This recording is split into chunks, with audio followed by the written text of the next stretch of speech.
welcome back to House of R. I'm Joanna Robinson, and joining me today is not Mallory Rubin, but three of my favorite dudes are here. Wow, 2.5 men.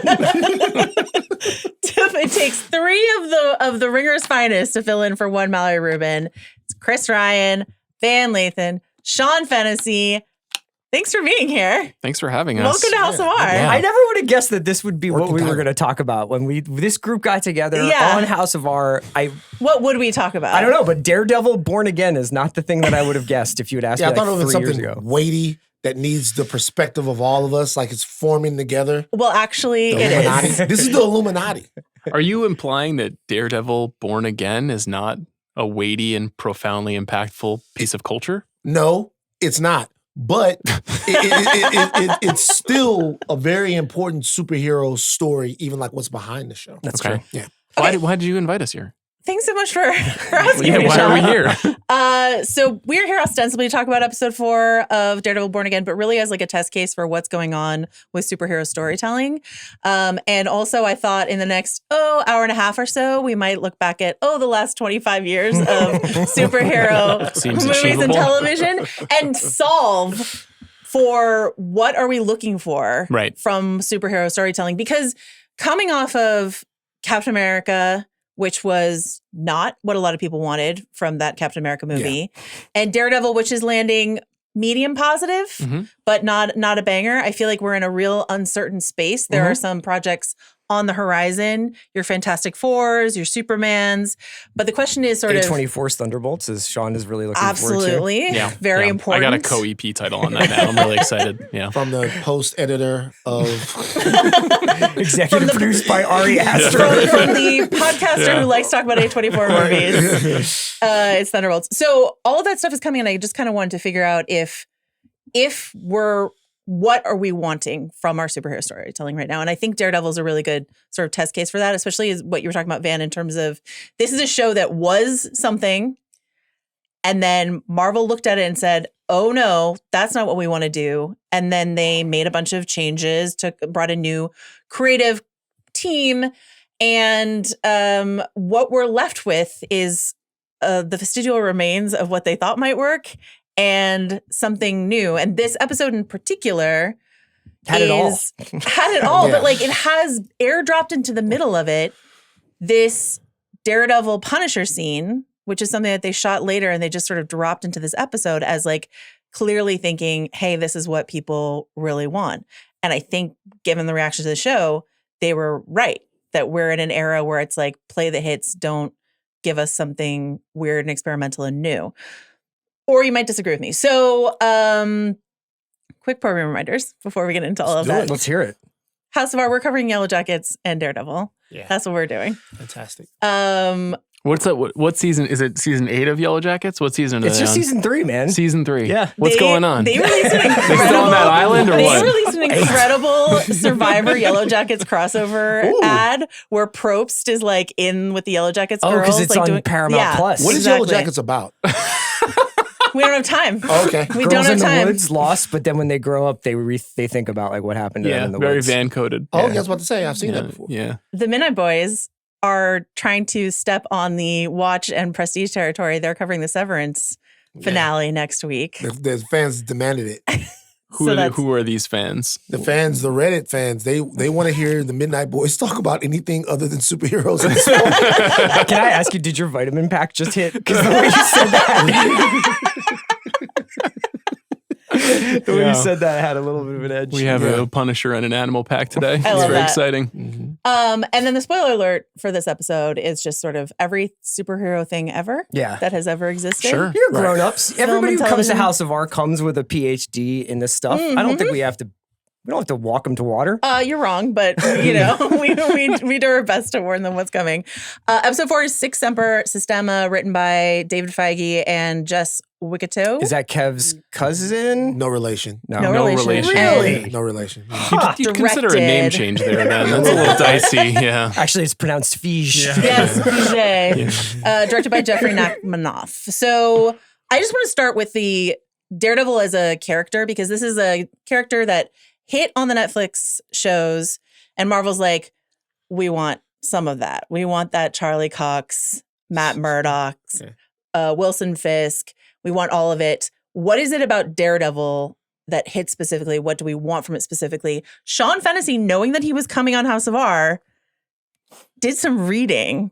Yeah, I did a lot of preparation, in part because I pre-recorded an episode of The Big Picture this week, so I didn't have to record it this week. I went back and reread the Frank Miller runs. There were ultimately 3 runs, I think, but one really long run in the late 70s and early 80s. I went back and looked at 45 minutes of the Ben Affleck movie. I looked at a couple of episodes of the Netflix series, and then I'm up to speed. I'm up to date with the first 4 episodes of Born Again.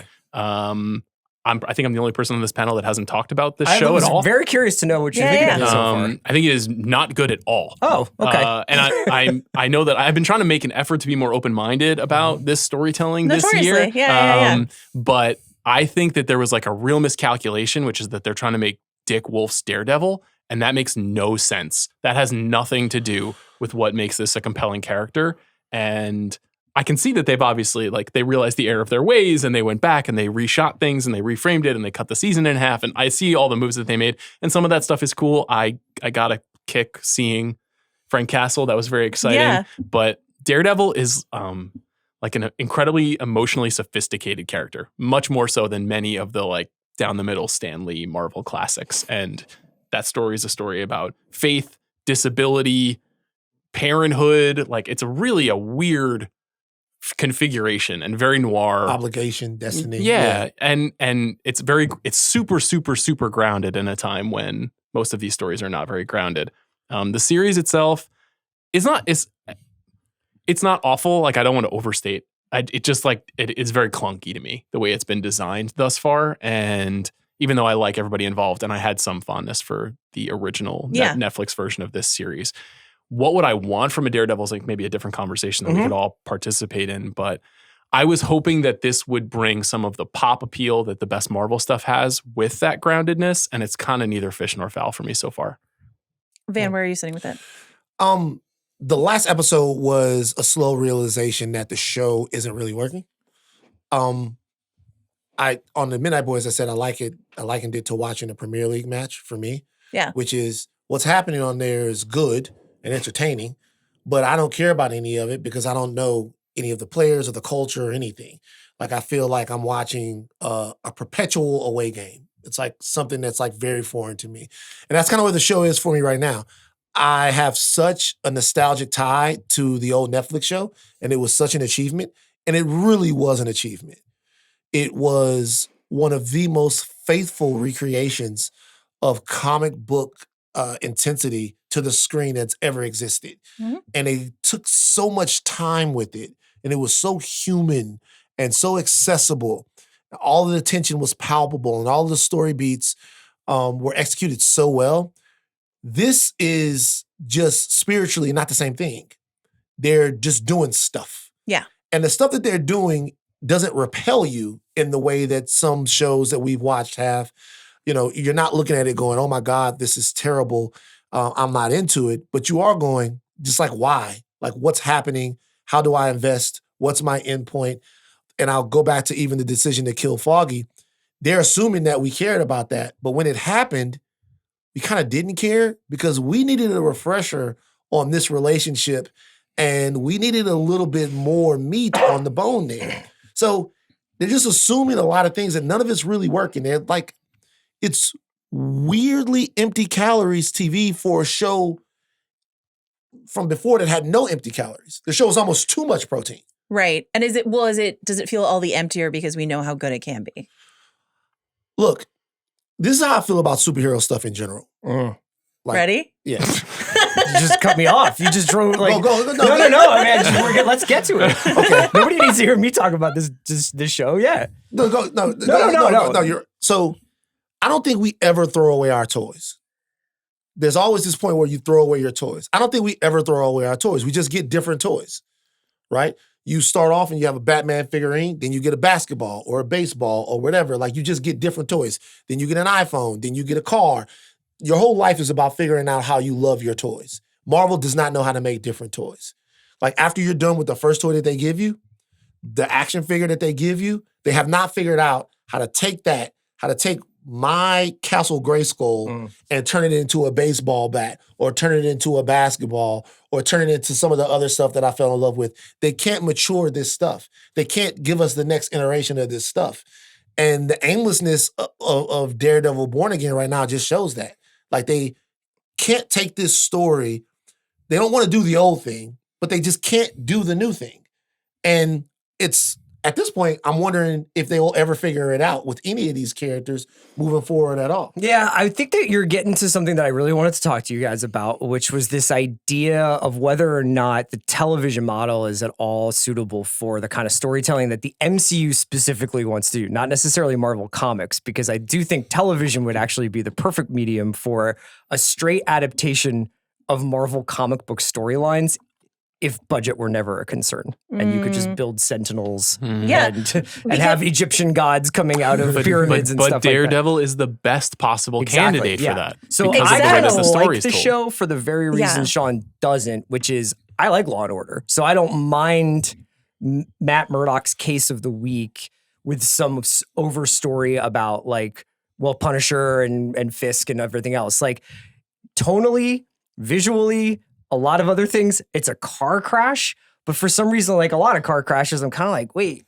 did anybody get out of that thing? You know, like, there's parts of it where I'm like, how is Fiddle Faddle and probation arguments? I can't believe you said Fiddle Faddle when I just heard them say it 200 times. I honestly had forgotten, and then I listened to Midnight Boys, and I'm like, should I get this tattooed on my neck? Yeah, like, exactly. How is the Fiddle Faddle stuff happening in the same episode as two men just screaming at each other for 5 minutes, like in the Punisher Matt Murdock scene, and then on top of that, like The Wire season 2, like let's redevelop the ports and make Hell's Kitchen great again stuff going on. There's all these little bits. I'm like, I like kind of like that. Wait, no, I kind of like that. Wait, this is stupid, but I can't look away. Yeah. When it comes together, you get to the end and you're like, what the fuck was that? But then kind of like I've dropped some of these series. I'm just like, no, I'm out. I know. I'm kind of still like you're in. Lassoed in enough to check it out next week. That's so interesting. I think something that I've been struggling with at least is that, you know, Mallory and I rewatched all of the Netflix show, and then we did an episode where we sort of identified the best moments from those 3 seasons. And in doing so, did sort of a diagram anatomy of what this storytelling, why this storytelling works for us. And it has to do with the religious themes or the noir visuals or all these sort of things. This is the soul of Daredevil. And it's by design of the premise intentionally missing from this series, because the whole point of where we're finding Matt Murdock here is that he is trying not to be himself. So he's trying to be Foggy and work inside of a system. And so by design, this show is like, we're going to take you out of Hell's Kitchen. We're going to not show you the suit after the first terrible CGI fight scene. We're going to do this, that, and the other thing. And conceptually, that's interesting. But the execution is not nourishing me enough to make me not long for all the things that worked before. To strip away Karen and Foggy, to strip away him going into a confessional, to strip away all of that stuff is, in theory, a good idea, and an execution tough stuff for me, you know? Even furthermore, he's not Daredevil in this series so far, except for this one bravura opening sequence of the show. So we're not seeing him in the suit, and he's not in action. The genius of the first series was, rather than go in a post-Matrix filmmaking style, which is what the Ben Affleck movie is, it's post The Raid, right? Like, that's the style of combat that you're seeing. It's like very Korean new wave in the style of filmmaking and in the fight action. And not having any of that stuff, taking Bullseye off the board completely, making Fisk a reputable figure in the storyline. There's no juice. There's just no juice. Now, obviously, it's going to change. Like, he's going to come back. Yeah. We see Frank Castle, like, but to make you sit for 5 hours until making it a Daredevil, I know, and I have no patience for that. I really have no patience for that. Can I say something about that? When the Netflix series comes out, the awesome thing about the first season is that it is a season-long origin story to where you only get him actually as Daredevil in the last episode. You had all the episodes at once, didn't you? Yeah, but that means something. But what I'm saying is this: it still works perfectly because of the intrigue of the things happening in the other characters' lives. Mm-hmm. But it's not just that, but it also even when he's in the sort of like black ninja getup, that's still Daredevil enough to be Daredevil, you know? It is for everyone else, but not for me, right? Because remember, I'm watching, it is for everyone else that watched the show, but for me, I'm watching the show going, because they're like, Kalika's watching the show and she doesn't know that that's not Daredevil. I'm like, that's not how he looks. Just relax. Yeah. But like, for what I'm saying is the show itself, Hell's Kitchen was a character that meant so much to that. Matt's trauma is a character. Stick comes into the show. Yeah. There's so much Daredevilness going on that by the time you see him in the suit, you don't feel like that you've missed him in the suit. You feel triumphant that he's gotten to the end of that journey. You don't even miss Daredevil in the suit in this show to me because it's not even the same show. I don't even know what he would be doing. I don't know who he would be fighting. I don't know what would be going on. There's no sense of intensity to the show whatsoever. But by the way, I'm like you. I'm enjoying it, but I'm watching it just because it's Daredevil. I would say there's no intensity except for this Frank Castle scene, which is airdropped out of nowhere, basically ported over from another TV show entirely into this. It's like basically pulled out of Daredevil season 2 and dropped into Daredevil Born Again. And Sierra, I want to hear what you want to say about what Van just said, but I also want, of course, your John Bernthal thoughts. It's very incongruent with the rest of the episode where we're talking about like the Latvian Heritage Day celebration and union busting and Red Hook. Is this really the show? Like that's really the decision they made to make the show so like this? Here's the problem, right? This like warmed over David Chase. I think this is where there were like 3 or 4 different versions of this show made. I think somebody pitched let's make The Wire but with Daredevil at the center of it as a defense attorney. Someone was like, no, we have to go back to the original recipe of brooding guys screaming at each other and just beating the shit out of bad guys. That's another version of it. And then there is a kind of like, they've talked about this, or there's been rumors about like, there's like 6 episodes of it kind of being like She-Hulk, where it's like a comic banter with the prosecutor. Like, I was looking for like who played the prosecutor. And I don't think she's going to show up again or something because I couldn't find her on IMDb. It was like Stephanie or whoever's the... Yeah. I'm like, oh, that's his love interest, right? Like, this is popping. And it was like, no, she's not in the show. She was just in one scene or whatever. But like, I think it's indicative of there is not a single author of... And listen to you guys talk about Daredevil. It's clear that probably what these projects need is you know what? We're going to go down with the ship, but this is the guardian of what this character means. This person is the Dave Filoni of Daredevil, the Dave Filoni of Captain America, whatever. And he might not be for everybody. They might not everybody might not be like, that's not as good as Andor, but he is going to respect certain core values because you talk about like Marvel can't iterate on these toys. It doesn't sound like you really want them to because you're talking about a conception of a character from the 1970s or 1980s. Like, do you really want...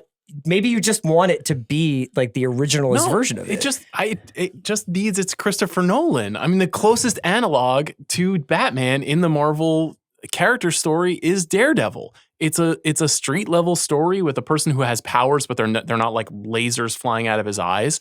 And Frank Miller is the person who, like, he didn't fully conceive Daredevil, but he evolved that character the same way he evolved Batman, which is what Nolan took inspiration from. So I think you're right that it needs somebody who like loves this part of the character, loves this kind of like duty versus faith. You named a film director, not a TV showrunner. On the one hand, yes, but on the other hand, the original Netflix series had 3 different a different showrunner every single season. Right. And even the first season had like kind of 2, like a changing of the guard. So I think that's not the only thing that could fix it, but it certainly would. You know, you're basically saying we need a Tony Gilroy for this. Well, you just need. I think you just need somebody who's like, I am. Obviously, they had so many different showrunners involved in this. I think the actors had a lot of power because they had the leverage of like, we are now as big as these characters, and people want to see. I mean, Charlie Cox. Bernthal walked away because he's like, I don't like what you're doing. And when he comes on the screen, he almost breaks the wheel because he's like, now it's a different show. Right. Yeah. You know, and granted, that may have supposed to happen in episode 6 and they were like, we cannot hold Bernthal for 6 weeks or something. But when he comes on, you're kind of like, the rest of the show does not matter. So I'll say something else about if we go back and look at the Netflix era. It wasn't just Daredevil that worked. Luke Cage worked. Jessica Jones worked. So there was an approach to these characters. Not you, Iron Fist. No, not you, Iron Fist. All right. I never watched The Defenders. How did that turn out? That was okay. Please don't. Okay. It was okay. No. It really was okay. Please don't. I was going back and thinking, like, I haven't seen everything with Daredevil in it because I haven't seen that. The only thing that held the Defenders back, in my opinion, was just the fact that Iron Fist is just like unwatchable in the way that they just weird decisions like that they decided. Abominable like misuse of Sigourney Weaver. Bizarre. But those shows, like not just Daredevil, the whole Netflix MCU experiment was working. Like Purple Man in the first season of Jessica Jones was just an intense, sinister, terrifying villain. Everything that they were doing on Luke Cage with Mahershala Ali, all of this stuff was working because there was a clear vision of the New York, of the type of characterization and the arcs and everything that they were trying to do. MCU television just don't have that. They do not have that. They don't give you the version of the character that you know. They don't give you a version of the character that you can connect with. They just mutate the character and then vomit it onto you. Like Moon Knight and all of this different stuff that just is really not at all like what you have in mind when you sign up for these shows. And to me, once again, with Daredevil Born Again, you could come back and just do Daredevil versus Punisher.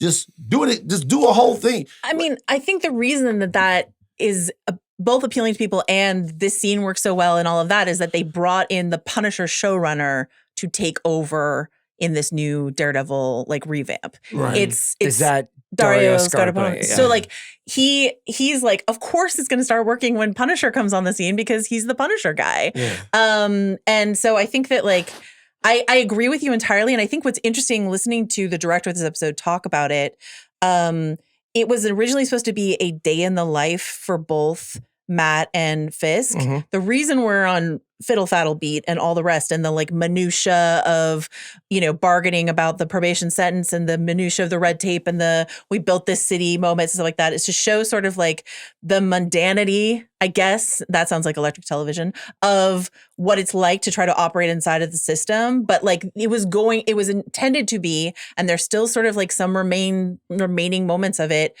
a show where the camera just continuously follows characters from morning to night. We start with like everyone coming out of the club at the break of dawn, and we go directly through a cab across the street to Fiddle Faddle, and then we go from there. And the camera was supposed to like never stop going. So it was this like kind of high concept idea for an episode, and they were just sort of like, nope, we're going to chop it all up and drop Frank Castle in there in a way that makes no sense, so The Wire would do stuff like that to where they would just get you caught up on things that you didn't know that you cared about. Mm-hmm. They get you caught up on who was going to do paperwork or small little things. The Wire could focus on one little thing, but they would orient a human experience around that. So you would be like, oh my God, this little morality play can be like oriented around one stoop or one place or the ring or whatever. Like they would do that. But you have to have clarity of story there. You have to know I don't give a fuck about the Fiddle Faddle motherfucker. To me, throw him in the Bing. Like, you stole 5 boxes of Fiddle Faddle after you've been arrested 11 times. Like, what am I supposed to get from that? I can't believe I gave you another platform to get your conservative anti-Fiddle Faddle takes out. It's not conservative. Yeah. Okay. This is respectability politics if I've ever not heard at all. it. How do you feel about this show being ACAB? If you know how the lineage of the White Tiger goes, who got fucked over in this show, right? We know that like there's a new White Tiger that's kind of introduced in this episode. Yes. The little girl? The lady. Yeah. The niece. Yeah. Meaningless. Okay. Like it doesn't mean. Well, it's just like waving to the audience that knows like here's something you might get but probably won't. And to me that's like a big problem with this entire season. This entire season is just like leaning you towards where we're going, and maybe we will get there in season 2, but it's my problem with all television, as you guys know, but particularly comic book storytelling on television, which is it's only interested in setup and it's not interested in payoff. Yeah. And the best TV is great at payoff. And so I don't really understand like what's appealing about what you were describing, that sort of like day in the life of a New York City politician as told by not expert human-like storytellers. Like no one goes to Daredevil. Like if you open a Daredevil comic book, by the 8th or 12th panel, he's like doing a flip and punching a guy in the face. That's what Daredevil is. It is like a meditation on There's some on story faith. runs that concentrate a little bit more on But it's Murdoch. a very physical book. Like Yeah. everything, it's very much oriented around his ability to fight. And so to remove that entirely just feels like completely misunderstanding why we're here. Well, I think it feeds into Marvel's long-standing idea of what if we took genres we liked, but they're superhero. We're going to talk about Winter Soldier as always in a little bit. And that's the example we always use. What if we use 70s paranoia thriller, but it's, Steve Rogers. And so were they citing The Wire and shows like that as the inspiration? I'm serious. Like, did they note that in this season of the show? Yeah, they talked about this as a legal procedural, as sort of something that they want to do. Like, we have so many of those. Like, why do we need that? They give us She-Hulk and they're like, what if Ally McBeal, but it's She-Hulk? You know what I mean? And yeah, what if a legal procedural, but it's Matt Murdock? We've got a lawyer superhero. Why don't we do a legal procedural? Maybe that's something we'll do. And similarly, like Loki is what if Doctor Who, but Loki, you know what I mean? Right. Like that's what they've been doing. It doesn't always work, and it's not working here, especially I think because they did not recast the character and we have this other model to hold it up to. Right. Don't you guys think it can work to apply that thinking if you just give us both? Because the whole idea of Daredevil is he's a lawyer who's obsessed with the rule of law, who is also a vigilante who breaks the law. Like that is the entire conceit of the character. The fact that he can't see, but he sees better than anyone. Like the contradiction of the character is the whole intent. But to only give us one side of that on a TV show. Would you have cared? Would you have watched, I guess, but some of this is packaging. So would you have cared if it was called Matt Murdock, Attorney at Law? And it was about like Daredevil trying to like... Interesting question. Trying to like shake off the vigilante side of his... Better call Matt. I think if it was written by someone who's incredible at that, yeah. If it was Vince but if it was just like Marvel Studios, The only thing that I would ask is like, I would ask, why are you doing that? Yeah. I would be interested in it. Like I, listened to a 4-hour lore video on Yoda last night. But like, at 1x or did you speed it up? Nah, baby. You just want 1x? Nah.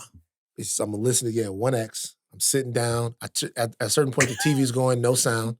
And why did you ask a question about this? The video is going, and then I turn the TV off. I commit to the Yoda video. You were screening it though for a while. For a while, I was just watching. But then they caught you. And then I just like, nah, man. They started talking about Yoda and Palpatine. A 4-hour Yoda video. In the nether hours of the Force and like whatever. You're very special. Sean's like, I watched 4 whole hours of television for you. And Van's like, that's second a whatever. Yeah, exactly. But no, so I probably would have tried it out. But the thing is, like, if you're going to reinvent the wheel has to turn. It has to be functional. It has to be the same thing.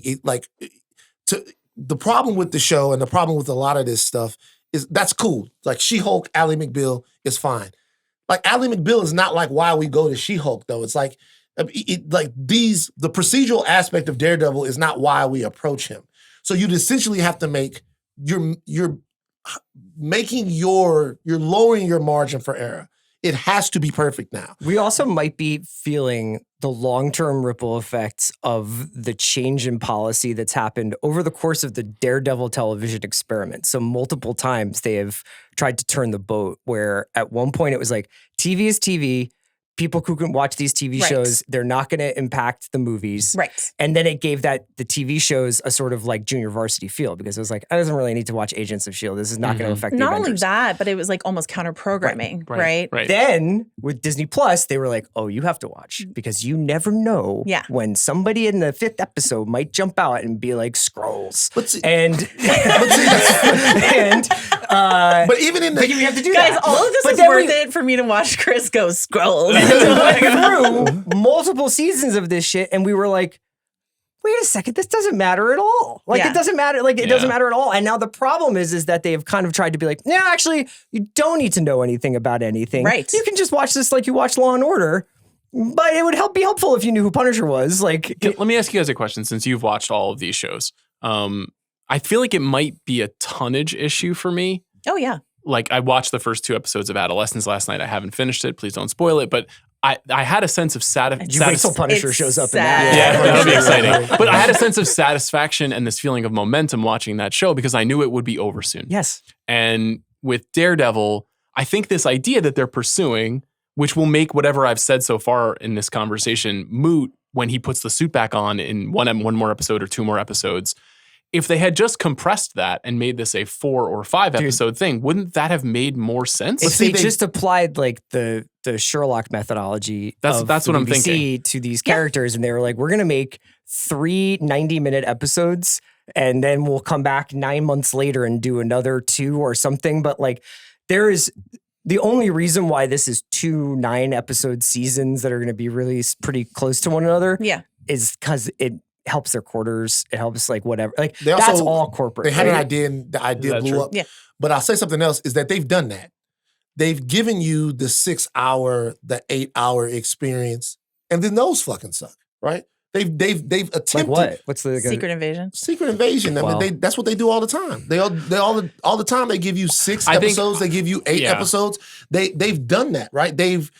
What they don't have. I'm shooting for like 4 hours. Yeah, I get it. what they don't have, which the original Netflix show had. Yoga lore video link. There you go. Like what they don't have, what the original show had, was a sense of purpose in character and tone. Like that show was saying, hey, I'm going to drop you into this place with all of these competing motivations. Mm-hmm. We talk about the arc of Daredevil, the arc of Fisk, like learning about Fisk. By the end of that show, you are so intimately acquainted with the character of Wilson Fisk that you're not sure it's not his show. So and you're saying D'Onofrio's not sure either. And you're saying Mr. and Mrs. Smith-esque marriage counseling scenes is not doing the same work for you? It's just not this. It's not the same thing. What the fuck is that stuff? Why is that seriously important to this story? I skip. You skip ahead. You skip. CR coming out anti-therapy. Okay. Anything? Wow. Just give me an animal pack of vitamins. That's all you need. Can I just say one thing about Fisk? Just one. I have 2 points. One, shout out to Michael Gandolfini. He's actually great. a really fun actor. He's good. And his character is one of the reasons why I'm watching this show, because I'm like, what's up with this guy? This is like little Daniel Blake. Steve Bannon of Staten Island, but Steve. But he has a real arc. He has a really important scene. He's also like a little bit good and a little bit bad. Yeah, he's also not acting like he's in like a Ken Loach movie or something. Like he's having fun, which is part of the problem with the show, is that it's not that much fun to watch these people be very upset with their lives for 4 hours. I think that Sean might like a 3 to 4 episode short season, like in and out. Van would probably take a 22 episode season if he thought like it was good. What we're probably all going to arrive at when we start, and we can start, it's your show. But I just want a one special presentation Werewolf by Night. That's what I want. But that's the thing. That was super cool. Did you watch that? I did. That was awesome. Yeah. Yes. But what has been the thing across all of our pods for the movies, for the shows, for what are we like kind of like agitating about right now? It's been this crisis of competence. It's just been this like, the scripts weren't done, and we decided midway through we were going to make a completely different show, but obviously Bernthal's schedule didn't permit for certain things, or he didn't want to do it, so like now we're doing something else, and you know what? We're going to put it up. And then they want, like, that's why we are where we are. There's too many missing pieces at the bottom of the Jenga tower now. And they can't afford to stop pulling pieces. It's just content churn. And that is when I feel like quarterly. And that is when, excuse me, I didn't mean No. But that is when I feel like they're holding me hostage with my childhood. Yes. Because I'll come back. No, I'm serious. Because I'll come back. Yeah. Like you bring up Nolan. Nolan looked at Batman and Nolan went, okay, well, Schumacher fucked Batman by making Batman a living comic book. It doesn't really work that way, right? Well, let me strip Batman down, bring in the best actors I can, and tell a slow-burning story of a man trying to save his city, and then also access who his father was. Let me do that over and over and over again, and he'll get more broken. And Did Batman have a thing with his dad? He has the whole thing. So he does that entire thing, and it works. But that's a new toy. That's like a different thing. That's a different way. And to me, it doesn't seem like Marvel has any interest in making that type of stuff with filmmakers can take their own takes on these characters. I'm not asking for people to lose their jobs. I'm not legitimately curious how we were getting to the place though where they're like, yeah, we've delayed Brave New World for quite some time. And now the version that we want to put out is the version where we staple Giancarlo Esposito into it, but pull him out 2/3 of the way through the movie. And I think we're like, why has that arrived at like, this is a pretty normal thing to have happen. We're in a triage era of Marvel where they just sort of like massively overreach due to corporate mandate. We've talked about this over and over again on all of our pods, right? That due to the streaming wars and due to the fact that people aren't going to the cinema anymore and due to COVID and due to all these other things, they have to make all of these shows and it has just stretched them way too thin. And now they're making less stuff. And this is maybe Wonder Man. We'll see what happens with Wonder Man. But this is sort of, to my view, the last project that's of the triage era. We're just deep in the pit doing the best we can with like what exists. And then we're headed into Thunderbolts and Fantastic Four, which are allegedly from a more assured, we're focusing on fewer things era. We haven't heard stories of like massive reshoots or troubles on set and stuff like that around Thunderbolts and Fantastic Four. So I'm not promising that those things are going to be perfect. Unless you have and you want to No, I mean, I think that there's been several writers on those. I mean, like, these are big projects. Armageddon had 17 writers. I'm not saying, like, I'm not naive about that, but it looked like a Michael Bay movie the entire time, you know, like, and so I think part of the issue here for me is like, whether we're talking about the Electric State or we're talking about Daredevil or we're talking about Captain America, Brave New World, or like anything where you're just like, what happened here? Yeah. Why, like, you guys are like Hollywood and you have so much money, so much. This is supposed to be the best. So many resources. Supposed to be you guys, like, at the end of the day, you're supposed to, if you're spending this much money on it, wouldn't you want to make the best possible thing? And I think with Marvel especially, and then I want to roll on to another segment, but I think with Marvel especially, because they were so good at it for so long. Yeah. And not that many people in the sort of like creative lineup at the core of it have changed. They've had a few people leave, but not, you know, like majority still there. So why are they making this shoddy stuff when they made such good monoculture grip on you? Even if you don't like a fucking superhero, you have to know what's going on in the MCU storytelling. And that's sort of what I wanted to get at the heart of here in this podcast today. I think that you're right. You guys have probably recorded hundreds more hours about this than I have in my life, but I think the sort of like miracle that you chronicled in your book of the first Avengers movie set them up for like an 8-year window where we all were just magically ensorcelled by the finality of that story. And ever since that moment when they closed that story in a way that I thought was wonderful, they have just not been able to get us interested in what is the overarching theme. There have been a variety of reasons for that, issues with actors, issues with story, certain movies failing that they didn't think were going to fail, et cetera, et cetera. But there's not any forward momentum in one direction around it. And so now every project that comes up is more susceptible to the hole poking that it was very easy to do when Thor: The Dark World came out. No shots to Mallory, but like that's a deeply flawed, messy movie. Yes. That you could do the same thing for that we just did for Daredevil Born Again, or that we could do when Thunderbolts comes out and it's like pretty good, but maybe not as good as we hoped. And you can see some of the seams.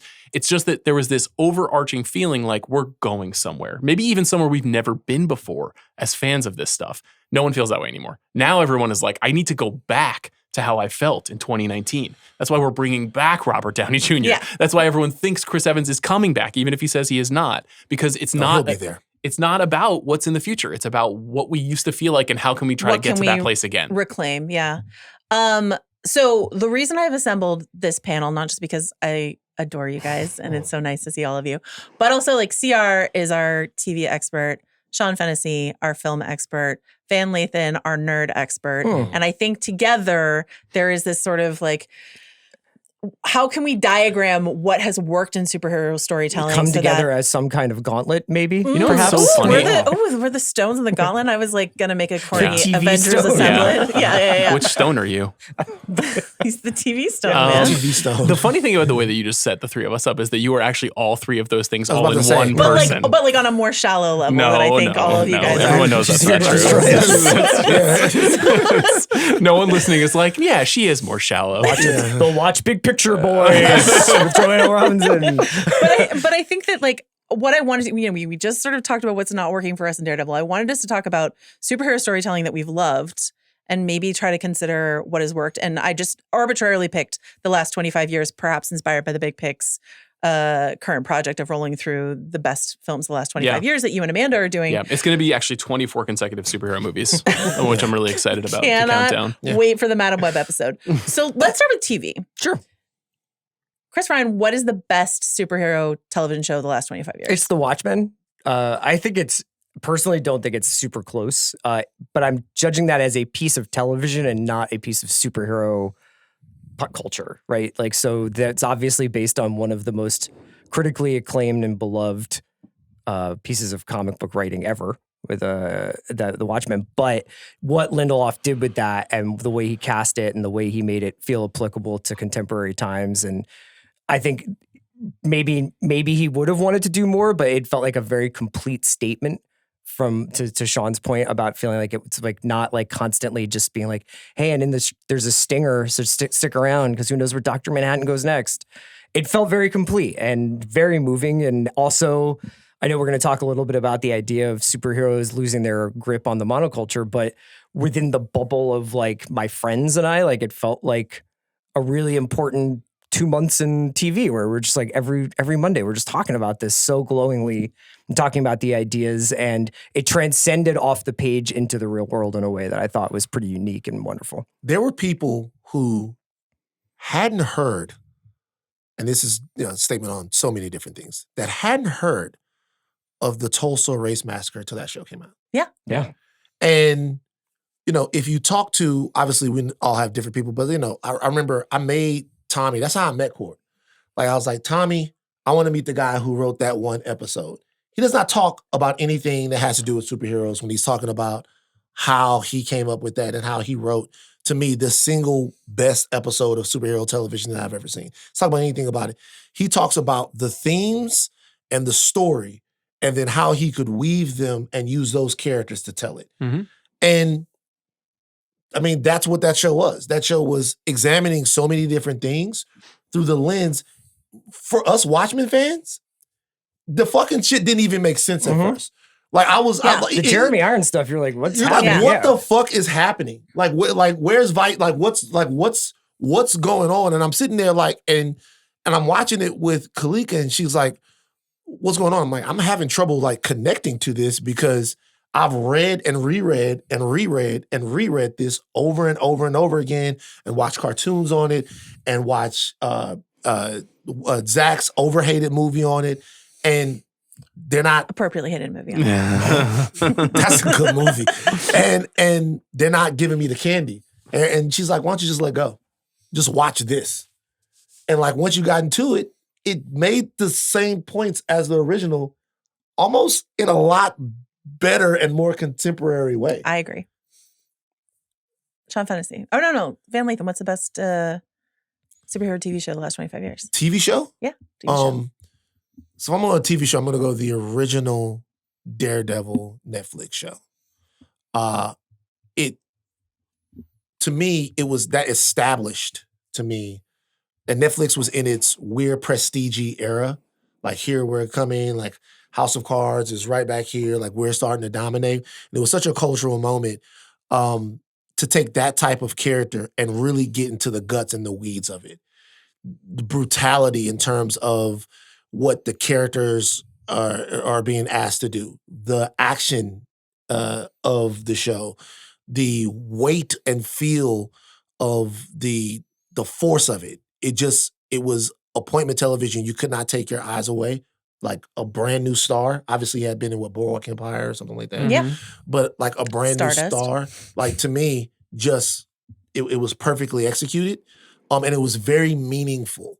Like we're gonna take Daredevil seriously. And it was a reinvention of Daredevil because the Ben Affleck Daredevil was like so cartoony a little bit. So I thought it was an outstanding achievement. And it bore fruit. Punisher, Jessica Jones, all of these shows, it bore fruit. So I thought that was not just the best, but the most important show. Sean Fennessey? It's kind of a cheat. I mean, I still think that the first 4 episodes of WandaVision is the most interesting thing that they've ever tried to do on television, and was seemed like a real vision, and not White Vision, Chris's favorite character, and formally compelling, an attempt to kind of like make us a little uncomfortable with what is actually going on inside the heads of some of these characters, which is something that I find the movies really struggle to do. Was beautiful at times. I thought it really lost the plot when it was like, don't forget, we're in a Marvel property and there needs to be a battle. They have to fight above town. Yeah. I was like, this is way so far afield from what was cool about this.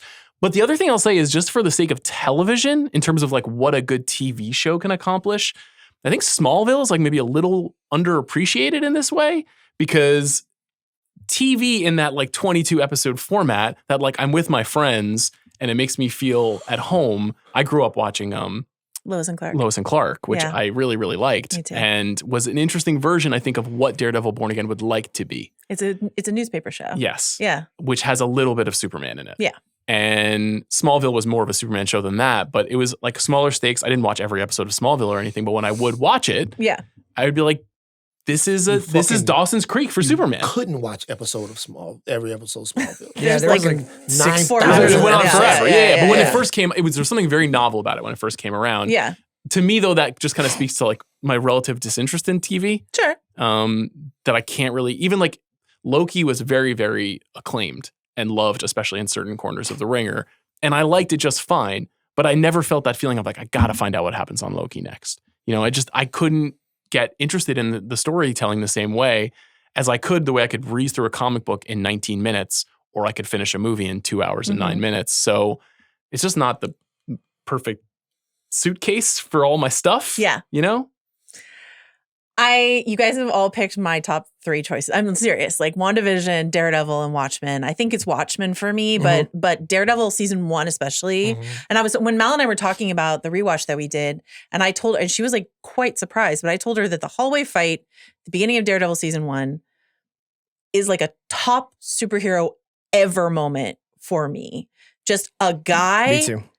Battling his way down a hallway. And there's something visually iconic about it and emotionally iconic about it, the way it connects to the rest of that episode, which is a flashback to his dad battling Jack, like all that sort of stuff.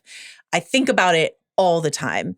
Watchmen as a whole, I think about all the time. That's like, and the way that it's the perfect example. I love that Van was talking earlier about the idea of your toys.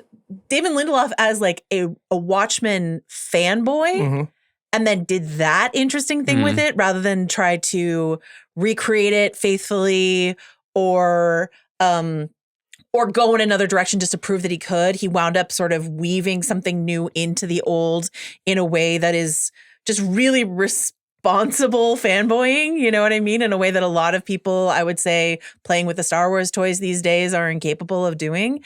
And then WandaVision, the way that WandaVision was like, not only I thought a great television series that I think about all the time, but like a love letter to television, an incredible calling card from Marvel into the Disney Plus era that did not wind up panning out. But like the way that both Watchmen and all 3 of those shows broke out from the core superhero stan audience into the like getting Emmy nominations, Emmy wins. People were like, what is this Daredevil thing on Netflix? It really was they were ambassadors for this kind of storytelling in the best possible way. And I think it's what we should always be striving for. Yeah, absolutely. Do you think that,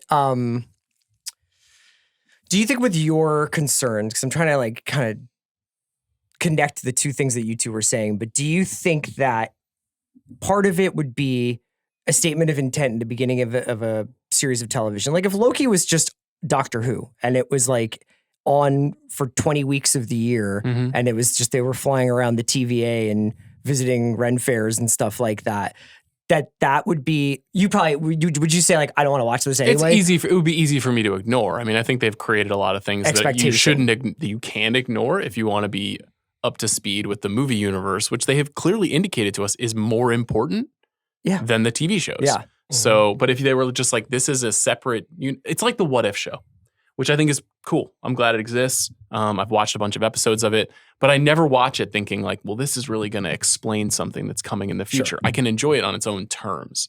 And so it could be 22 episodes, it could be 5 episodes. But if it was something that was disconnected entirely, and part of what was compelling about WandaVision was like, this doesn't really even feel super synced up. It's happening inside of somebody's head, yeah. I mean, the thing about WandaVision, and the MCU hasn't gotten close to what they were able to do right in WandaVision. Correct. They haven't even gotten in the same ballpark of it. Wanda, you already knew. You already knew Wanda. You already knew Vision. What you didn't know was what was happening to them and why. No fucking clue. Like, this major, huge event had just happened, which was Endgame. But you don't know where they are. Mm-hmm. You don't know what's happening to them. You're paying attention to every aspect of the show. You're poring over it. What does this commercial mean? What's happening to her? Who's doing this to her? What's the deal? They made you care about her. Her brother died. And that was a distant memory in terms of what was happening to her inside of that place. And they have not really been able to do that with any, save Loki. Loki was kind of the same thing. Loki's very close second for me. And I know mileage may vary, but I really liked Agatha all along. And I enjoyed it too, but she's just not a character that anybody gives a fuck about. But I enjoyed it. I did. The thing I will say about... she's a woman, is that what you're saying? Get out of here. The thing I will say about WandaVision is that it was... Jack Schaefer, who went on to do Agatha All Along, and Matt Shakman, who had directed a million episodes of It's Always Sunny, as well as Game of Thrones, etc. These were people who know how to do television, and they were clearly doing television. And Marvel, that was the rarest case of head writer and head director working together in that weird Marvel Disney Plus era where they were like, we don't believe in TV showrunners. They have allegedly moved away from that, but that's part of why there is this, I love them, but there's this there was this arrogance of, we know what we're doing better than the people who've been making TV for so long, and we can disrupt that model and do it the Marvel way. Sure. And they simply couldn't, And so I think in terms of what you guys were asking for before, which is like a clear creative vision, that's what I'm sure they start with clear creative visions a lot, but I think that they fall victim to it would be really great is to get the next tiger in here. You know what I mean? Yeah. Just to give a little bit of a tiger. You know what I mean? And the same thing would happen, I think, towards the end of WandaVision, was just it got subsumed by who's the doctor waiting around the corner, and who's is Mephisto here? And I think I was partially responsible for that, but there was a lot of signaling and a lot of okay, so now what's really, why was I really watching this? Maybe we're getting to the idea that these are two fundamentally different experiences. They have been for most of the history of popular culture, and they can't be treated the same necessarily. Let me ask you a question. If WandaVision had ended in a slightly different kind of way, in the way it was sort of setting us up for, which was in a more Twilight Zone fashion, with a kind of cleverness, but then also a closed loop, where it was not about pushing us forward into the storytelling, but was more just into Multiverse of Madness and everything that followed. Yeah. If it was just this happened inside of Wanda's mind, and they found a clever way to close that, would the show have been more acclaimed or less acclaimed? Would it have been a better? I think it would have been more acclaimed. It might have been more rejected on a fan level. I think that's the trade-off. And so they were afraid of that. Well, they're not afraid of it. You can't do it. The thing has to lead into the next thing. They know that because 13-year-olds are actually not watching this stuff. They're actually checking out spoilers and being like, "Oh, does this person show up?" But who's responsible for that? If the thing doesn't lead into the next thing, especially the way that we're going right now, one of the biggest complaints from the fans now is that this thing doesn't have any place in the overall MCU story. And that's my preference for, like I said, an Agatha All Along or a Werewolf by Night, where it's just sort of here's this story that we're telling. Agatha All Along is launching a young Avenger character, but But here's the thing, not really. This is the deal. This is the deal, and this is part of this stuff. And I'm about to blame the one group of people that never wants to be blamed for anything: the fans.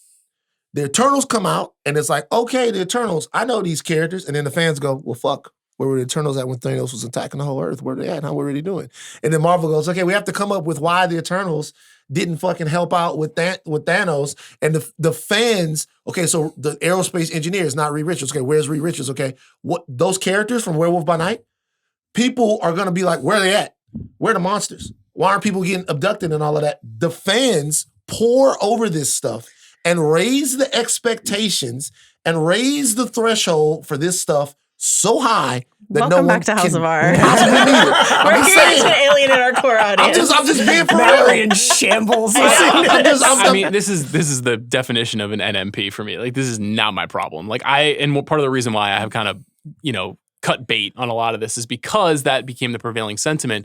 But it wasn't only that always. It's because the height of success looked like that. Like the height of the interconnected. Yes. Yeah. But it's like heroin, honestly. Yes. They got addicted to it. They got addicted to it. And they're like, it was this God. thing that they did to innovate superhero storytelling is they're like, all of our movies are connected. And we're like, what? And then every movie becomes a must-see movie. And you've got to see it because we're all building up to Endgame, a film that I agree is like a massive success, obviously, by every metric. And then they're like, okay, we're going to keep going. But it becomes too burdensome, especially when you add the TV component, to account for the whereabouts of every single person all the time inside this universe, which is partially why the multiverse is here. I'm remembering right now going to see Brave New World with Sean and Amanda. And at points, it was so boring that Amanda was actually just looking at me, not to like get my attention or to make me feel uncomfortable. But she was like, you're more interesting than what's like the 8th minute of this fight.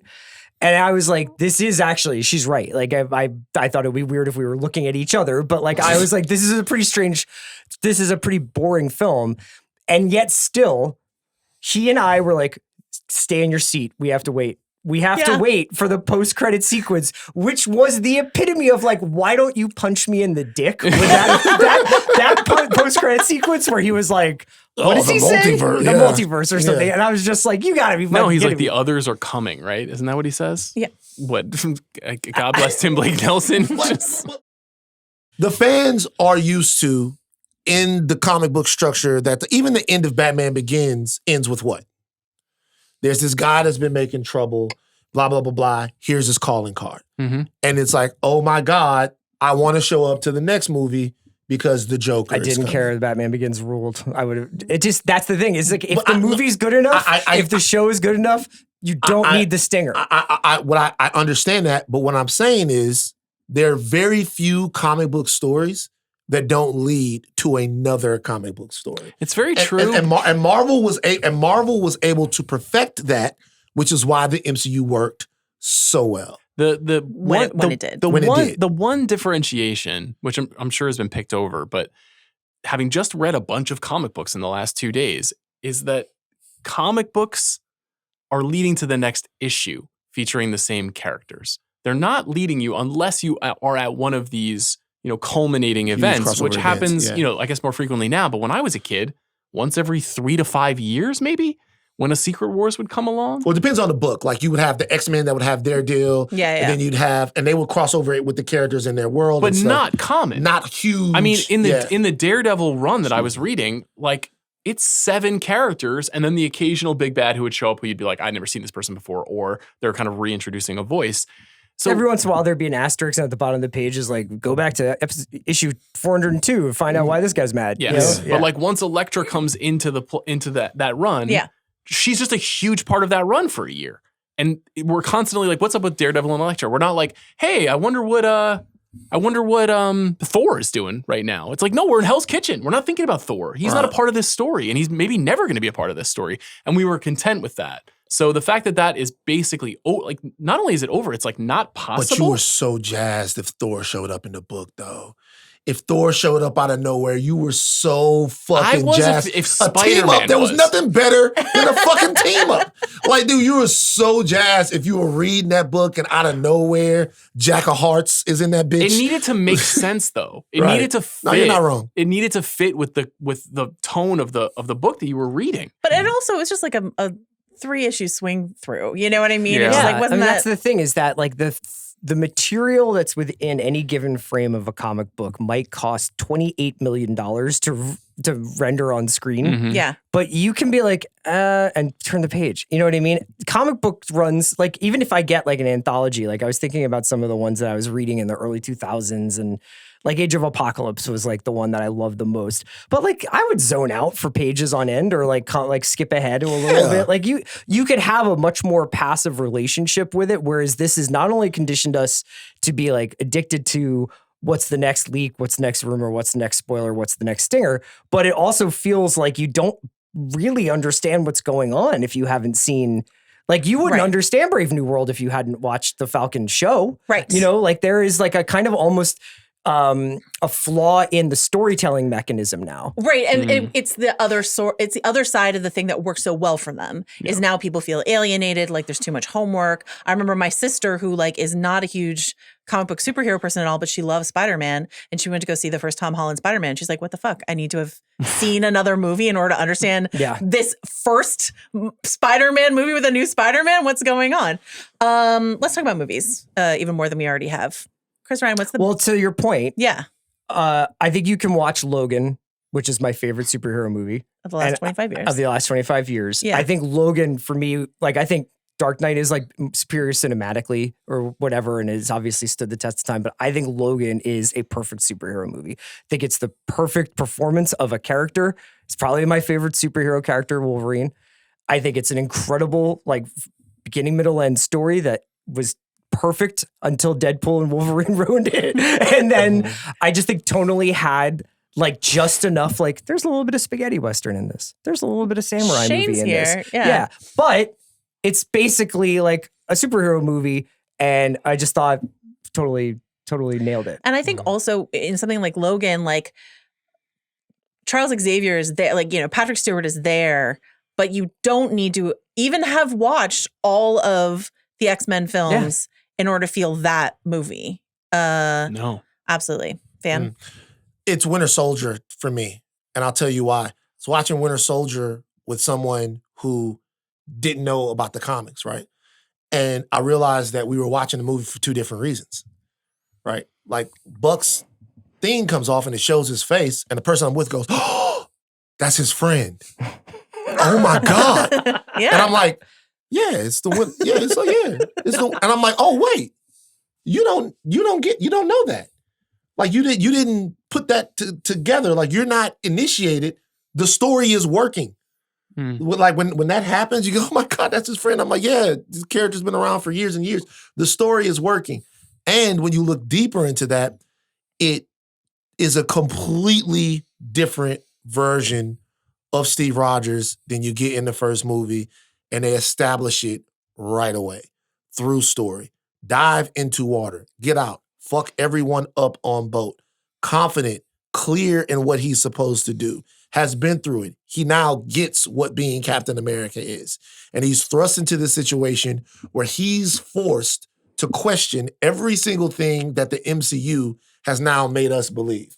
Like all of the stuff that they've set up, now he has to like litigate in his mind whether or not this is the right thing to do, which is the last thing that Captain America is supposed to. He always does the right thing. Yeah. So putting him in a situation where he doesn't know what the right thing to do is or who the right people, to where he has to question everything, was just unbelievably compelling. And it took a character, to be honest with you, people never gave a fuck about really, and made him into a legitimate movie icon. And so when I go back and think, what's the highest level of superhero storytelling? Dark Knight is better movie storytelling. Logan is definitely better movie storytelling. But superhero storytelling is probably Winter Soldier for me. Sean Fennessey. I mean, I've watched The Dark Knight more than any of these movies, for sure. And I always say the most. I feel like all of us are like, let's not pick the obvious one. But I do want to acknowledge that like the most like hair standing up on my arms feeling is watching The Dark Knight. And a lot of it is oriented around Heath Ledger, but a lot of it is because of the great baggage we bring to the table with Joker and watching him become a different kind of Joker that then becomes the idea of that character in your head forever. Yeah. So I will say that a movie that is similar to Logan, that is similar to Winter Soldier, that is similar to The Dark Knight, that I think is probably the best at this. Green Lantern. Hancock? No, is Spider-Man 2. Which is not an origin story. You were close. It's a sequel. Like all of these other movies are sequels. You bring with it this understanding of where the character is. It feels the most like reading a comic book, where you're reading a comic book and a new character is introduced, a new villain is introduced, and you're like, oh shit, everything is different now. And the introduction of Doc Ock in that movie, the Alfred Molina performance, honestly, the way that the action works in a movie that was made in 2002 is so far ahead of, it is that like Spielbergian, the mechanics of the filmmaking is incredible. Tobey Maguire is perfectly cast. He's not just Peter learning how to put on the suit the same way Daredevil is wearing like the black robes in the first, he is Spider-Man at that point. Obviously I'm a big Raimi nerd, so that's part of what's influencing the decision. But like that movie holds up and still looks good and feels fun and doesn't feel weighed down by everything that we just spent 40 minutes complaining about. Yeah. Like certainly Tobey showed up in future Spider-Man movies in the MCU, but those movies can still stand on their own without any regret about where they took the characters, even though Spider-Man 3 kind of sucks, nevertheless. I was about to say, I can't believe you're defending Spider-Man 3 on this podcast. I'm not really. Great picks. I want to add it to the mix. I will say Avengers Endgame, just as it's really Winter Soldier for me, and I might talk about why for a second, but like Avengers Endgame as like an absolute singular accomplishment of years of filmmaking, of franchise building, of the way in which they got us to care about so many characters and brought it all together. And there's no way that should have worked. There's no way that, people who aren't dialed all the way into superhero storytelling were invested in Avengers Endgame. Everyone went to go see Avengers Endgame because it was just the story of our time for several years. And I guess to wrap the thing about Winter Soldier, you mentioned that's his friend. I've heard you tell that story before. I love that story. Like the friendship, the love between Steve and Bucky in that movie, the character, emotion, forward thrust of the MCU at its best. The found family stuff, all the stuff that Mal and I love to cry over, like that was a priority for Marvel beyond even like spectacle and all the other things that they had to get right. They were trying to tell the story of Tony Stark, a broken man, or, Steve Rogers, a guy just trying to do right in the world and help his friend. Yeah. And so that emotional buy-in that we got, it wasn't just sort of like the shock and awe of like, this looks sick or whatever. And Spider-Man 2 has it and Logan has it, right? Logan, this like broken man at the end of his life, that emotional investment we have in that. Or Spider-Man 2, I mean, we're about to, in a second, very briefly run through like some timeline stuff, but that sort of like everyone on the subway helps Spider-Man in a post 9/11 New York is an iconic cinematic moment. And so all of these things exist. They're all different flavors, though. They're all different flavors. They hit at different times, all the movies that we picked. And I guess my question is, talking about all the things that we celebrate, coming off of the back of like the biggest movie of this year so far is Captain America: Brave New World. By a wide margin. That is the biggest box office success of the year. Do you know what the number 3 highest grossing movie in America is this year? What is it? One of Them Days. Wow. Sorry, Keke Palmer. That's a good movie. It is a good movie, but that's interesting. Yeah. So the question is like, I guess the reason I want to sort of get to the bottom of what is good superhero storytelling or how do we fix it is that maybe that like nostalgia thing that the MCU is pulling on right now. How do we get back to these? Will we ever get back to? So to me, it's these okay. Make comic movies great again? Is that wow. is that? Listen, but like you said it, not me. No. But like, what is the monoculture? What are we looking for? Is it Landman? Is it Traders? I don't even know. Like, is it TikTok? Like, is it Severance? Like, what is it? I have a terrible answer, but I can't escape it. Is that politics is the monoculture now?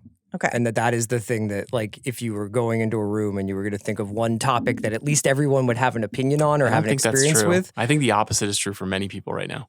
Okay. I think many people are working very hard to not get it. I think it has the biggest mind share of anything that exists in the world right now that you could get the most people to talk about it. Okay, let me rephrase it. No, I think you can rephrase it and, retreat from your take. But but I think it's inescapably true. If you walk in anywhere right now, like I don't know that people don't want to talk about it, but you cannot escape discussing it. You can't. You are in a way that, like, when I'm trying to think of something else, like, okay, the Kendrick Lamar Drake battle. We got monoculturally on that. We got a little. We did. Yeah. We got it got Super Bowl. Halftime show. That halftime show. Yeah. Bill potted about it. We got. Yeah, that's the bar right there. we got there on it, but like every single place that at least I go, and maybe people know this, know who. Man, what you think that Trump, we talk about Trump, we talk about the Democrats, we talk about Tesla, we talk about Elon Musk. It's so fun. This is not my experience. And it's because I think everything has folded into politics. Politics has captured Hollywood. Politics has captured music. But you're on CNN talking about this. They know you and they know what your interests are. I wasn't trying to make a blanket. I know that you are like, I can't do the Department of Education every day.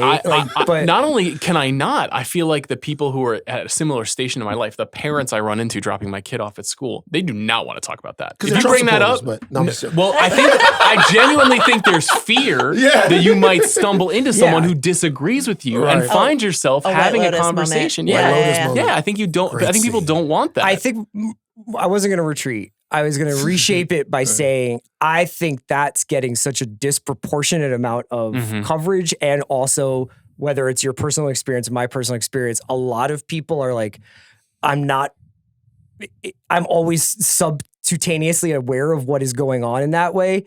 That the idea of being like, so what's up with Thanos? Is he still out there? Like, that's when I'm saying I don't think it's a 1-to-1. But I do think that there was a moment where like we would do 10 pods a week about this, and now I don't know. There's definitely been a sea change. When I talk about I don't know that politics is going to be my answer, though I think it's not a bad answer, though I've had the experience that Sean has had of people who are just like, I can't talk about it right now. Like, I'm still grieving. I'll get to it eventually. You know what I mean? Sort of thing. But like, I think that what I miss about the monoculture, which is all but evaporated, is like the ability to talk to people about Game of Thrones every week or whatever. Like that common cause that we could find around silly things, but story matters to me. Like all of that has washed away until we're just siloed into these two sides in this like ideological battle. And so we don't have these other things that unite us as like, we all love, whatever the biggest show on TV is right now. That's not happening anymore. And I think we're worse off for that. Yeah. Because like even we talk about Yellowstone. I will watch Yellowstone and I would get into Yellowstone, right? There were people who didn't like Yellowstone for philosophical reasons because of what they felt like Taylor Sheridan is trying to say to America. We talked about this a little bit about Lioness, and we laugh about it, right? We laugh about some of the times that he injects his politics into the show a little bit. But to me, it's about badass CIA chicks kicking ass. And like, there's nothing political about it, right? You know what I'm saying? It's Captain America, Brave New World. Nothing political about it. You know what I'm saying? It's about the shit that I like, which is and chicks doing coups. You know what I'm saying? And so to me, I don't feel like I had to listen to a 3-minute monologue on George W. Bush, but it was worth it. So I think a lot of this stuff is changing. But in terms of the MCU, I will say this. If anything has the opportunity to unite a nation, it's that. And I'll tell you why. Is because we're going to get some version of our heroes for as long as we're here. We're going to get some version. These movies aren't about superheroes. They're about human beings who are super. Yeah. And if you approach the storytelling from that standpoint, you will win. If you approach this storytelling, God's first, people last, you will lose. And Marvel, to me, got into a situation where they started doing that. God's first. When they started going God's first. Should have never gone into space. Like to me, if you do it that way, that's when you lose the character. What do you think it is? Or do you have like a prescription for the monoculture thing? I think both Taylor Swift and the NFL are significantly by orders of magnitude bigger than the MCU and politics. I think there are other things in the culture that are bigger and more easily understood. And I think also, even though I am as guilty of this as anybody alive, using the box office to kind of indicate what the monoculture could be. I mean, we're talking, the box office represents like 8% of America now. Like, it is such relative to 50 years ago. It's just Can I say like, one thing about Taylor Swift and the NFL real quick though? I was in a room of people watching the Super Bowl, right? And it was a room full of people who were Eagles fans. No one loves the Eagles. Do you know why they were rooting against the Eagles? Because they hate Taylor Swift. Because they think that the Chiefs were MAGA. Oh. So they were cheering for the... Excuse me, they were cheering for the Eagles. They were cheering for the Eagles. I think that's a little bit more complicated, though. But what I'm telling you is politics has heavily infected. This is a different conversation. Yeah. No, you're right. Yeah. And that's been true in the NFL for 10 years, post Kaepernick. Given my lack of access to the core of the NFL, my apologies to you and to Bill and to the Ringer. I will say that Taylor Swift as like an example of here we go. Girlhood. No, people going to the Eras tour and just like having, or Beyonce's tour, and just like having this like incredible time, this bonding over friendship bracelets and lyric knowing and singing together and all that sort of stuff, and not having a conversation about, do you like Trump or not? Like there were that was Sean at the Eras tour going around. I did not attend. Tons. Obviously Taylor Swift. Well, you'll be at the next one, right? The next tour. As a girl dad, I might be. I mean, and that's sort of my point is that that is also very generationally powerful, right? Yeah, the way that some movies used to be. Now it's that's the sort of thing. But I use both examples for a reason though, because they're kind of the polarity of experience. Like one a very masculine thing that has now drawn in a lot of women, and one a very historically feminine thing that has drawn in a lot of men. Sure. Reductive. Okay. It is, but it's true. It is, but it's true. No. I agree with I know because I look at consumption data on podcasts at this company. Like if you look at demographics, those things matter. And so when you're thinking about what represents a single, there's pretty much nothing that appeals to all white, Black, Asian, across the whole spectrum, plus men and women, plus ages up and down 9 to 85. There isn't anything, but the truth is there never was. There was never a thing that appealed to everybody. We look back on Madonna and Prince and U2 and Bruce Springsteen and we think, oh yeah, music used to be one thing. It never was. You know what it feels like though? It feels like, and every time we talk about this, I talk about Terminator 2, Judgment Day. Because it felt like that movie when it was coming out was all encompassing. You were watching on TV, you were passing a billboard and it was Arnold Schwarzenegger. You were watching Arnold Schwarzenegger on the thing. You were watching MTV and it was You Will Be Mine. And it was everywhere. And you just got to a point to where you went, I have to see it. I must see it because everyone is talking about the exact same movie. Titanic. And the movie is everywhere. Titanic. Yeah. You go to McDonald's, it's in the cup and it's the whole deal. And it seemed like everybody was talking about the same thing. And I can't think of things that are like that anymore. Now, Endgame was different because Endgame and Thrones feels like the end of it. It's the same time. Yeah. Endgame and Game of Thrones ending, and that's it for the monoculture. I guess the two things that those had in common were an incredibly rabid, pre-existing fan base. Correct. Right. Build up over time through the books and the early seasons of the show or the early movies of the MCU that then got like it went through and harvested normies into caring. And either converted them into hardcore fans or had the like, it says Endgame, so I'm sure something important's going to happen in it, so I'm going to go. And also, both of those stories were told over a 10-year period in which we could all cling to them. A lot of what we're talking about is durational. But we're not building anything. Biggest movie of the year came out 6 weeks ago or whatever. Feels like it didn't happen. You Exactly. know what I mean? I know. And I think the one thing that I'll add to politics, to Taylor Swift and the NFL is, of course, like social media, TikTok, Reels, however you choose to consume it. But I watched a reel of a TikTok or whatever this morning where kids were being asked to fill in the blanks of, in the way that we used to do with movie quotes, with like famous TikTok audio. It was just like they would stop the TikTok audio in the middle and it's like, how does this end? And they all knew all of it. You know what I mean? So that's the thing. That's a great uniter as well, is the meme-ification. We talk about this when we talk about White Lotus, the way that White Lotus has weaponized not only the whodunnit and the character studies, but also the memes. And if you see something memed enough, if something has like a fun dance, salt burn or whatever the case may be, you got to understand the memes. So you have to watch the thing. To me, that's what monoculture really is. It's really like cultural FOMO. Peer pressure. Yeah. It's like you don't want to be left out. I post the White Lotus, just Sam's face on there.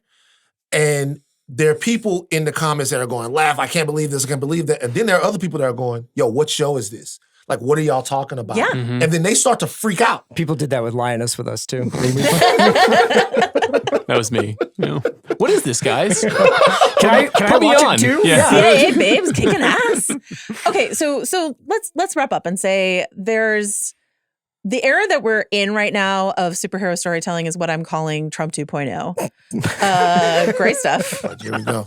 What are we looking for? Are we looking for optimistic escape or grimdark reality or some combination of the two? So Captain America Brave New World is a film that came out this year. I don't know if you remember that. James Gunn is taking on DC, right? Downey's returning to the MCU. New beginnings for Marvel with Fantastic Four and Thunderbolts. On TV, we had The Penguin, which hit. Farrell's just scooping up awards for it, you know? Hit outside of the core audience. Agatha, mixed. Daredevil, mixed. Upcoming, we've got the return of David Lindelof. Lanterns is coming.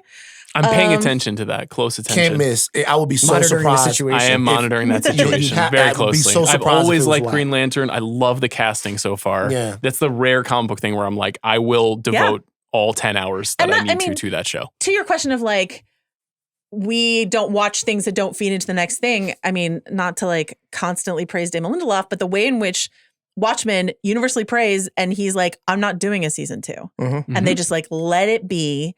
And now they're coming back and doing his different thing, different, same, different, but like, it's great. There's a Waller show, Booster Gold show, Paradise Lost. Like, this is what's on DC's mind. Marvel, they got to dump. I lied. There's one more triage project, and it's Ironheart, which has been on the shelf for literally years, that they have to dump on Hulu one weekend at some point. Better not dump that sister. They dumped Echo. Yeah, well, I'm talking about the They did dump Echo. They forgot about Echo. They did dump, yeah. They dumped Echo. Yeah. And Wonder Man's coming, Vision Quest. Yeah. And a Punisher special presentation. So like written by Bernthal, right? Co-written at least. Yeah. So it's like gonna be so it's exciting. It is exciting. So like what are of all these things, is it Lanterns? Like what are we most excited for that is upcoming? Thunderbolts. Thunderbolts to me, first of all, a really interesting character in the century. Like, super interesting character. And a more contemporary character. A character that probably has a little bit more unfarmed real estate. Because people are going to think that, you know, they don't have any history with the century, so they're going to think that he maybe was invented for the movie or whatever. You know, their whole dichotomy between the century and his alter ego and all of that stuff. I think that's going to be really interesting. Lewis Pullman season? Yeah. Okay. Love him. Reminds me of his dad. That's when the Nepo stuff works. I'm like, oh, look at Lone Star. He has like very different energy, but similar features. It's like Lone That's Star, how I feel man. about Jack Quaid. Honestly. I was informed on a podcast that he's dating Kaya Gerber, which is certainly news. She's a big reader. Yeah. Big reader? Yeah. She has a book club. So this is House of R. But because of that, and because of the ragtag bunch of characters, and really the commitment to the movie, they're committing to the tone of this movie. Yeah. I think if it works, then that to me will prove that the MCU knows how to do storytelling. And talking about, I mean, we were saying... And filmmaking. We were saying broadly, so little has worked post-Endgame. Yelena Belova has worked. That's worked. You know, and Bucky continues to work, you know, and then we'll talk Congressman about... Barnes. He's really kind of, he's the constant character right now that's kind of holding down the MCU. They want it to be that worked out. Yeah, it's so funny that worked out that way. Yeah. I mean, it worked out in the complete opposite way. Yes. One guy said, I can't do any more of this superhero stuff because I want to be... It's because of what Sean talked about with Sebastian Stan, is he's gone out and done such good work outside of it that his stock has risen within the MCU itself. Yes. I'm probably... I've been hurt too many times. So if I'm being honest, I want the big heartbreak, and I'm sticking around for X-Men. And I know that's way down the line. Yeah, but Sadie Sink didn't deny that she was Jean Grey. You're right. And so like I feel like they're starting to get going with that.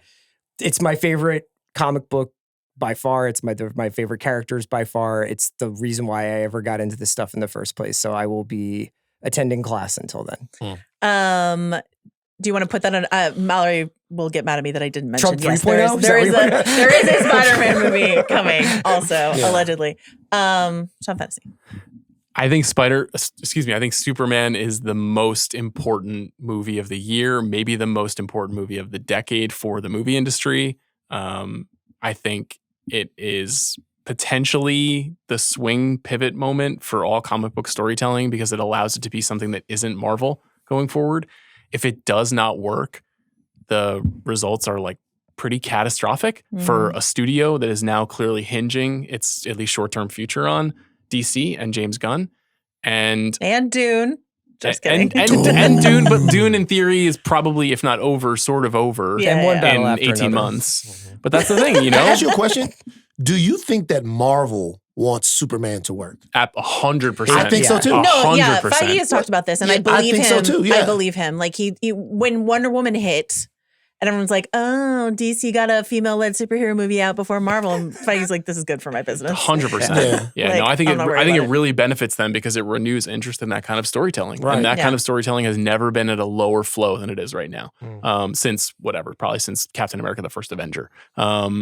So, you know, in addition to that, I just really like James Gunn and I like all of his movies and I want him to succeed, however complicated you feel about him and the way that he communicates online. I think he's like tremendously creative and he comes from the kind of background and does the kind of thing that I was advocating for earlier. He is a one-stop shop visionary person who has a very clear tone, who really understands the characters and cares about them, and also wants to be a little inventive, wants to give you something a little new every time he does something. So Fantastic Four might be great. You know, Thunderbolts might be great. If they're great, that's great. I'll be happy to, sing their praises on pods. But if Superman bricks and everyone's like, it's fucked. Yeah, it's fucked. It's kind of dark. Yeah. You know who's going to save cinema? Nick Holtz. I Nick mean, Holtz is Lex Luthor. You know, Believe. your cuck daddy. You know, Cuck come daddy? to be He's cucked been once trying more. to hurt my feelings Oh my lord! for months now by calling. Nosferatu? Oh, Nosferatu. Oh, yeah. Nosferatu, juror number 2. Yeah, and then that's what was right. his third cuck performance? I mean, obviously Fury Road, one of the ultimate cucks. The Menu. The Menu, cucked. Yeah. Oh, he cucked the fuck out in that I will one. say that the, Oh shit! Warm Bodies, cuck. Stop. Beast is a fucking cock. Stop. Wait a minute. He's the premier cuck in American cinema. He's a war boy. Come on. He's a cock. He's from Skins, the anti-cuck. yeah, seriously. I haven't Okay, seen so I that never saw program. that. Yeah, Thank me you, But when I neither. think about TV it, expert Chris Ryan. Yeah. Okay. I was just going to say that Gunn's framing of the production of Superman, which I know has had like some, are we sure it's going to be good kind of stuff going. His like whole, we need a script. I'm not shooting this until like I know what it's going to be, that we've got that part dialed, is the thing that people need to worry more about than making parallax view references and stuff like that. Ex post facto, like now that I've seen the movie that I made, it kind of reminds me a little bit of 3 Days of the Condor. Like, But does it, sir? That's fine. But like, rather than say that in advance and be like, what it's kind of like, Cheers meets, like it should be, we actually wrote. Cheers meets what? I want to hear the story. What's your I pitch? wanna What's your finish pitch? it. Cheers, yeah. Cheers meets what? Cheers meets Fire Walk with Me. Wait, what? Is that actually happening? You know That was what? the Thunderbolts Laura logline, Palmer yeah. is perfect for Laura that. Palmer Yeah. is a bartender forever. What was I saying? Write good scripts and make sure they're finished before you shoot Okay. them. So make good shows, make good films, and we'll watch them. Yeah. So in summation, What's for you? Wait, what's for Yeah, you? yeah, but you, yeah.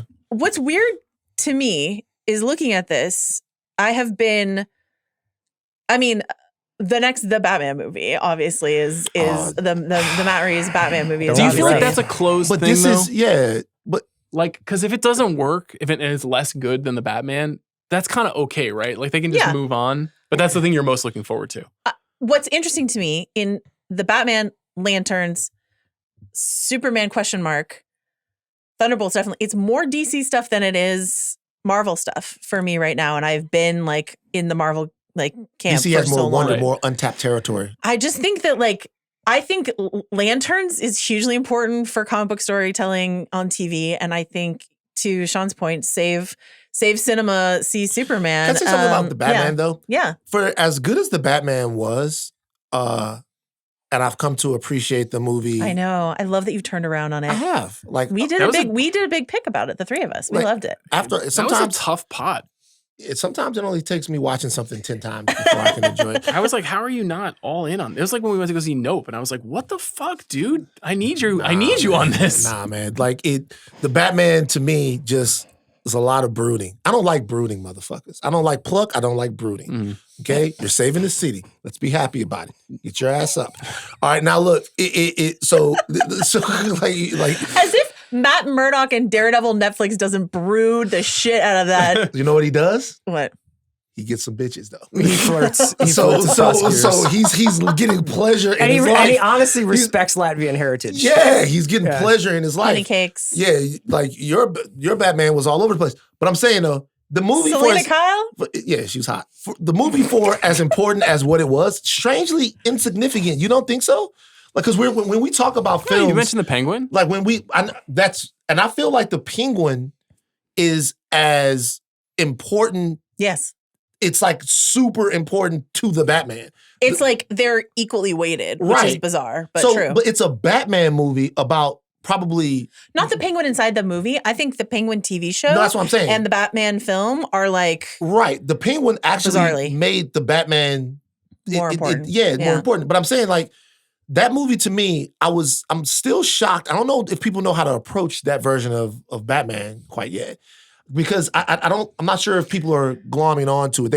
They want the second movie. That movie is more akin to Batman Begins, to where people were kind of like, because that Batman Begins is not like a huge box office hit, but people were still kind of like, new Batman, what are they doing?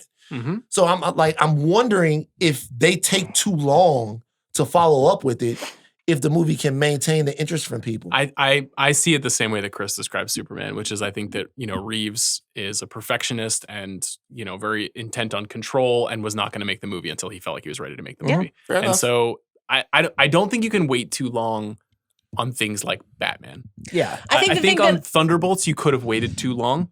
If you were like, hey, you guys, did you remember Taskmaster? Your favorite character? Yeah. Like, we don't know who these people are, but Batman's Batman. Batman's always going to be Batman. And it's Robert Pattinson. So, yeah.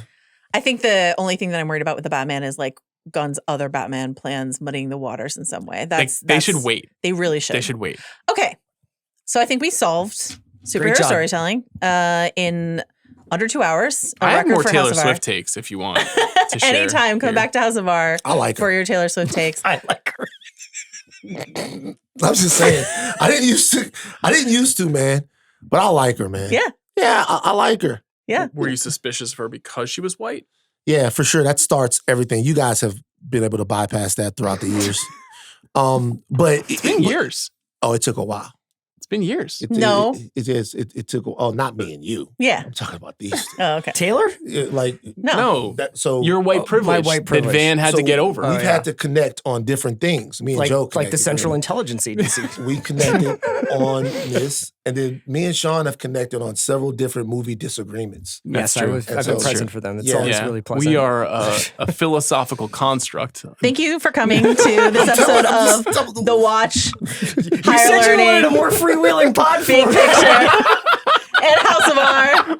I didn't even open my laptop. That's how free-form this was. But you did all the research, and I'm so proud of you for that. I really wanted you to be in the Rogan zone where you're like, Steve, put that up there. what did the CIA, did they have female assassins? Google that. Yeah. Joanna Rogan and Joe Rogan, the Venn diagram.